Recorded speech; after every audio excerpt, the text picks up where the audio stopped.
আসসালামু আলাইকুম। আমি রেজিন আহমেদ।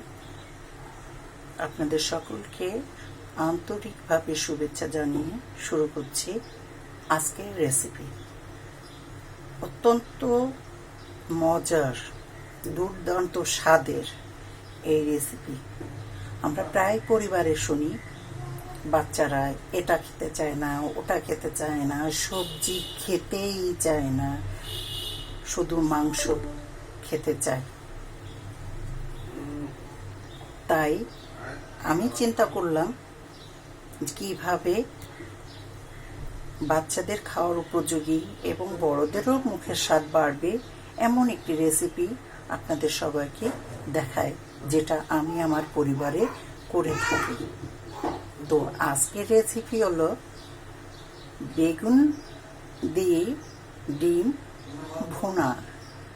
তো চলুন আমরা বেগুন ভাজি দিয়ে ডিম ভুনা করে দেখি কেমন লাগে। আমার এই বেগুন দিয়ে ডিম ভুনাটা যদি আপনাদের ভালো লাগে, প্লিজ আমাকে সহযোগিতা করার জন্য সাবস্ক্রাইব করবেন, লাইক বাটনে লাইক দিবেন এবং অন্যদেরকে শেয়ার করবেন। চুলাতে একটি ফ্রাই প্যান বসিয়ে অল্প কিছু তেল দিলাম ডিম পোস্ট করে নেওয়ার জন্য। আমার তেলটা গরম হয়ে গেছে, এবার আমি ডিম পোস্ট করে নিব। ডিমে অল্প কিছু লবণ ছিটিয়ে দিলাম। এখন এটাকে উল্টিয়ে দিব। ডিমটা আমার ভাজা হয়ে গেল। একে একে সব ডিম আমার ভাজা হয়ে গেল। এবার ডিম নামিয়ে ফেলবো। বেগুন দিয়ে ডিম দিয়ে রান্না করতে আমার লাগবে বেগুন। এখানে আমি বেগুনটাকে ভালোভাবে ধুয়ে গোল গোল করে পিচ করে মোটা করে কেটে নিয়েছি। আর লাগছে 4টা ডিম পোস্ট। মশলা লাগছে হলো 1 কাপের মতো পেঁয়াজ, 1 চা চামচ জিরা বাটা, হাফ টেবিল চামচ রসুন বাটা, 1 চা চামচ আদা বাটা, 1 চা চামচ শুকনো মরিচ বাটা আর 1/3 কাপ সাদা তেল, সয়াবিন তেল। আমরা সয়াবিন তেল বলে থাকি। লবণ হলুদ পরিমাণ মতো দিয়ে এই বেগুনটাকে মাখাবো। আমি 1 চা চামচ হলুদ গুঁড়ি দিলাম, হাফ চা চামচের মতো লবণ দিলাম।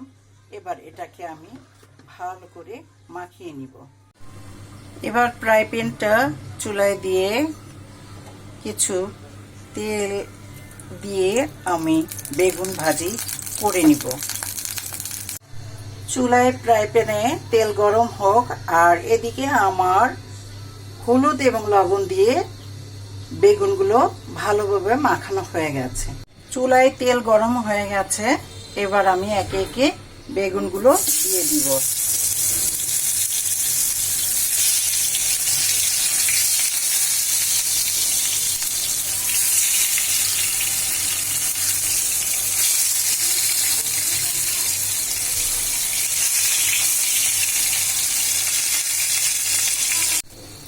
এবার আমি উল্টিয়ে দিব।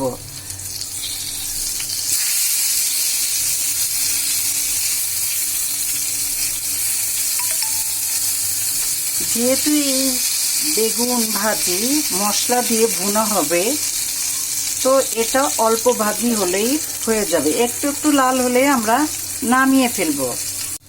এবার বেগুনগুলি নামিয়ে ফেলছি।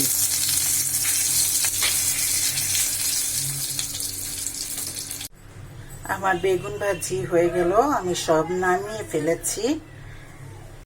এখন ফ্রাই প্যানে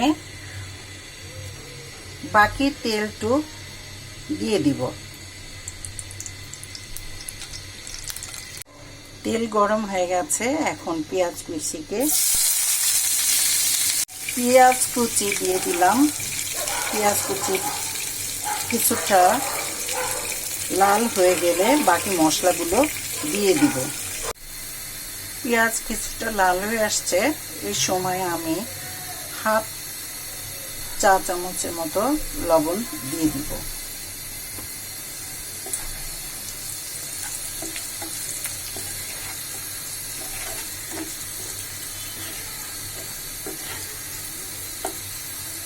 মোট কথা পেঁয়াজ বেরেস্তার মতো কালারটা যখন আসবে তখন আমি বাকি মশলাগুলো দিয়ে দিব।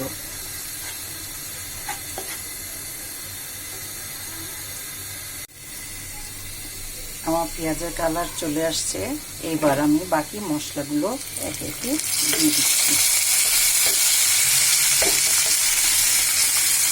মশলাটাকে ভালোভাবে কষানোর জন্য একটু পানি দিলাম। এবার মশলাটাকে ভালোভাবে কষিয়ে নিব। মশলা ভুনার মধ্যে আমি হাফ চা চামচ ধনিয়া গুঁড়ো দিলাম। মশলা কষানো হয়ে গেছে, তবে হ্যাঁ, মশলা কষানো যত বেশি ভালো হবে, সবজি রান্না বলেন, যে কোনো মাংস বলেন, যত বেশি মশলা ভালো কষানো হবে তত স্বাদ বাড়বে। তো আমার তেল উঠে গেছে, এবার আমি 1 কাপ পানি দিলাম।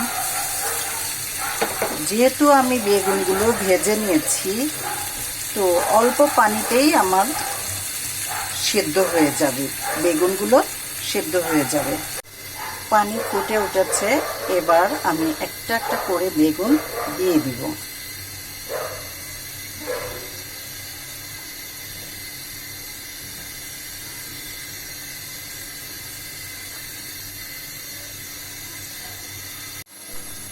বেগুনগুলি আমার দেওয়া হয়ে গেল, এবার আমি একটা একটা করে ডিম উপরে দিয়ে দিব।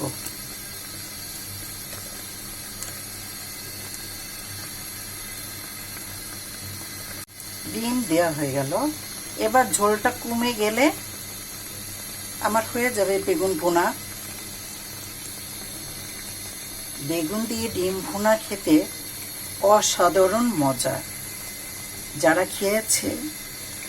যারা খেয়েছেন তারা অবশ্যই জানেন এটা খুব মজার এবং স্বাদের। আর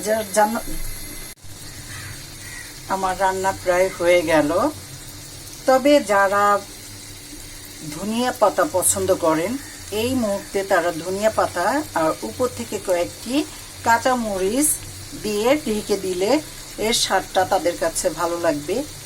কিন্তু আমাদের কাছে হলো জিরার গুঁড়া দিলে, তেলে রাখা জিরার গুঁড়া উপর থেকে আমরা যদি একটু ছিটিয়ে দিই তো আমাদের টেস্টটা ভালো লাগে। আমার রান্না এখানেই শেষ, জালটা বন্ধ করে দিলাম। এবার জিরার গুঁড়া দিব।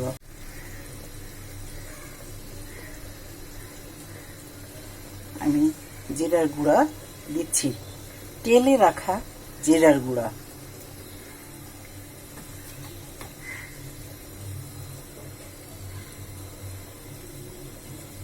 এবার ঢেকে রাখবো। ঢেকে রাখলাম 5 মিনিটের জন্য, এরপর পরিবেশন করব।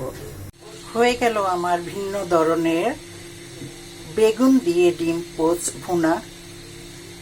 আপনারা এতক্ষণ আমার এই বেগুন দিয়ে ডিম ভুনাটা দেখেছেন। অনেক পরিবারে শুনি বাচ্চারা এবং পরিবারে অনেকেই খেতে চায় না, তাদেরকে এরকম ভিন্ন রকমের রান্না যদি করে দেন অবশ্যই তারা পেট ভরে ভাত খাবে, বায়না করবে না। তো আমার এই রান্নাটা যদি আপনাদের ভালো লাগে অবশ্যই আপনারা রান্না করে খাবেন, এবং এটা জলদি করে রান্না করা যায়। এই রান্নাটা সবারই ভালো লাগবে। আজ এই পর্যন্ত, সবাইকে ধন্যবাদ জানিয়ে শেষ করছি। খুদা হাফেজ।